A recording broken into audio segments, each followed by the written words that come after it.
That is my professional experience. That when you take a injured worker who was making $22 an hour as an electrician or a journeyman plumber, and now is getting paid $800 a month for workers' comp because he can't work, that when you adequately treat their underlying pathology, and most particularly you treat their pain so that the pain is contained so that they can return to work, they're all delighted to do so. So in my experience, the myth of the malingering injured worker is just that. That there may be some people out there who think it's a terrific idea to give up $22 an hour for $3 an hour and be able to stay in bed all the time. I find those, I've never seen one in 43 years of medical practice.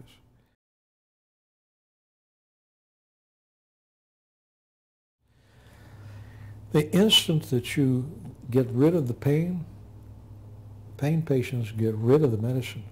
They have no interest in it whatever. They're not interested in medications. They're interested in pain relief. It's a whole different area of the brain involved in pain relief from that area involved with getting high. Periaqueductal gray mediates pain, and the nucleus accumbens is thought to mediate pleasure.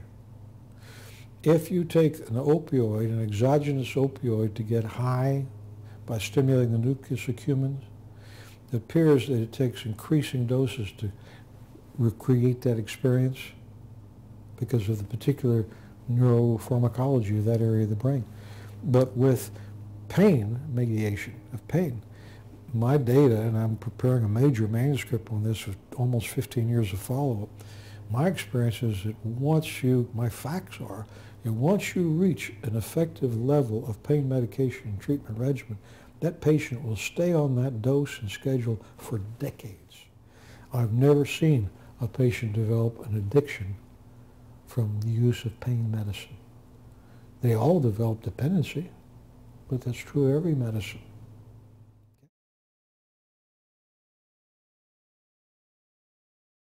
Under the workers' comp laws, as soon as an insurer can get some physician to conclude that that patient, that worker, has reached maximum medical improvement, at that point they have a legal right to get rid of their risk, their insured risk, by insisting that the patient is permanently disabled and therefore has to be covered by disability Medicare, for example.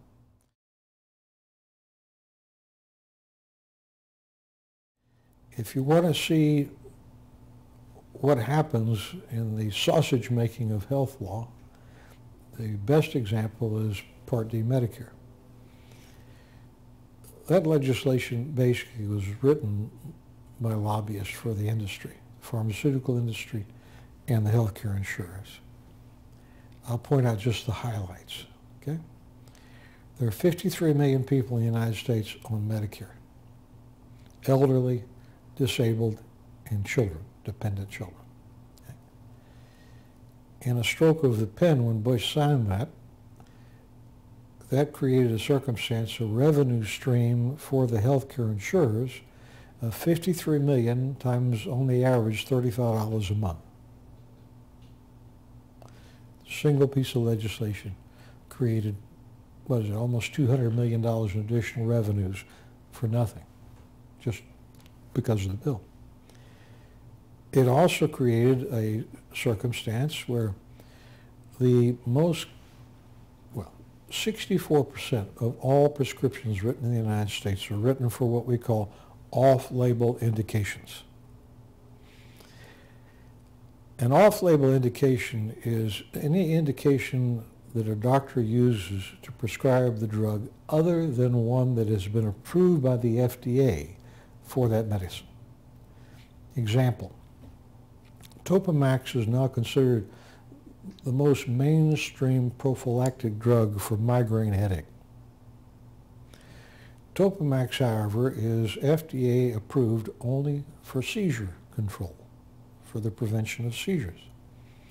So because that was written in the law, the Part D Medicare law, 64% of all the prescriptions written in the United States do not have to be paid for by Medicare insurers because they wrote a law saying they don't have to pay for off-label prescriptions.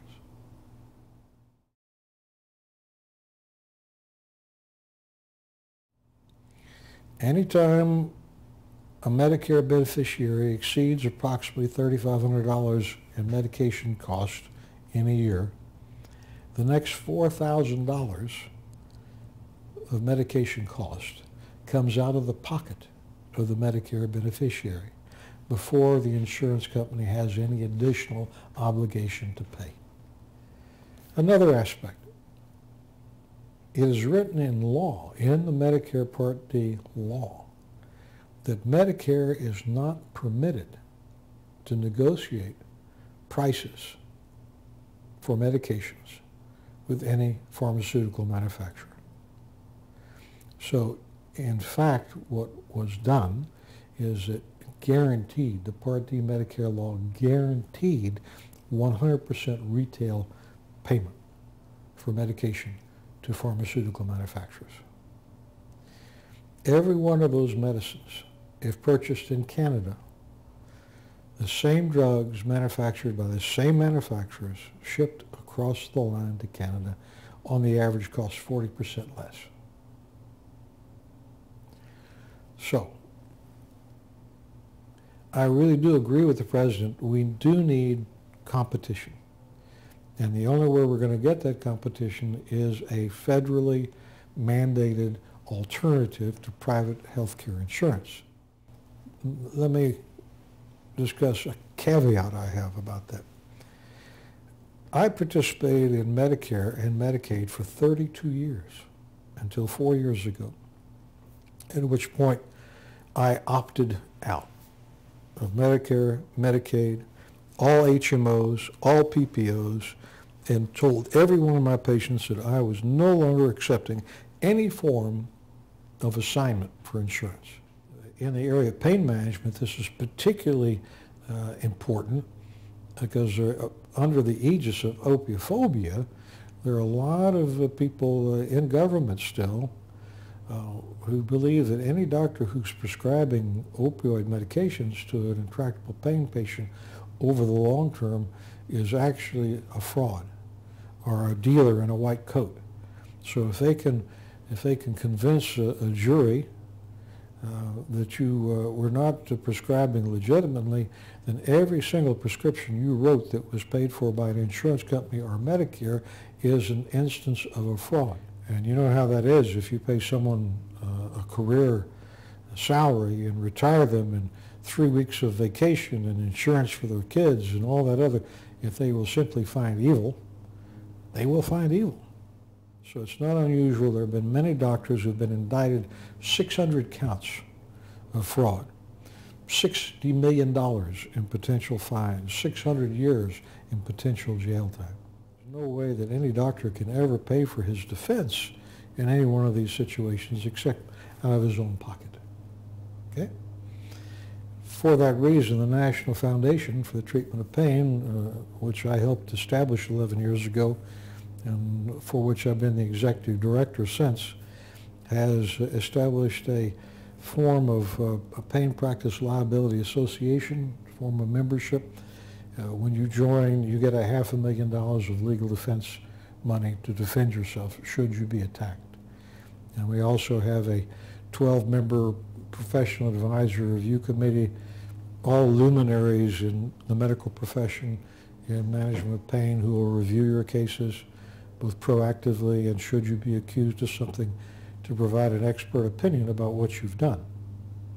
I call it the 1,000-pound gorilla.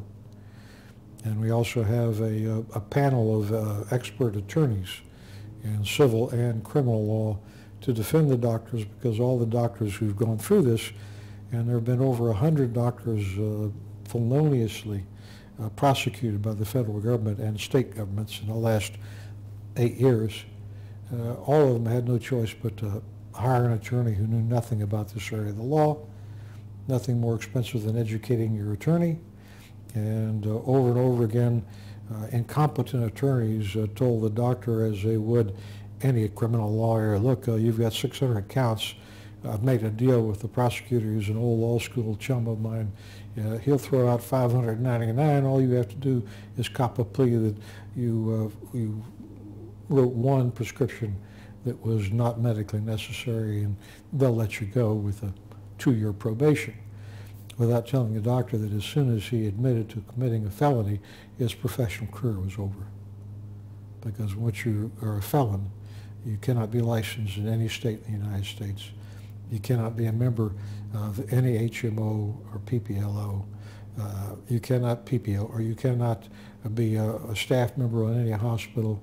You cannot participate in Medicare or Medicaid programs. That your career is over.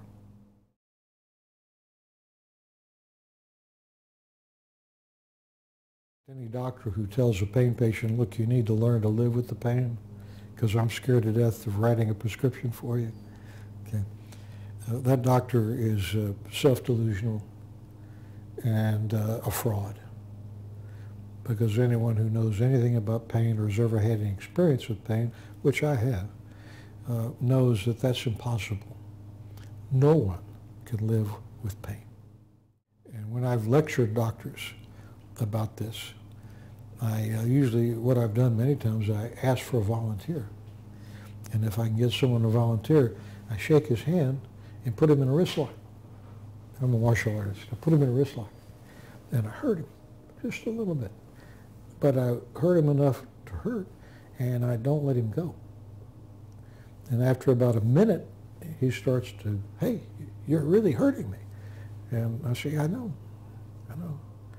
And, well, you got to let me go, and I won't. And I hold them so that they can't really get loose. I have them in a lock. And after about 2 minutes, they're really desperate, at which point I say, okay, I will make you a deal here in front of this entire audience of your peers. I will let you go if, in front of all of us, you commit yourself that you will never, ever, ever in the rest of your professional career tell a patient to learn to live with pain, because you can't. It's not possible to learn to live with pain.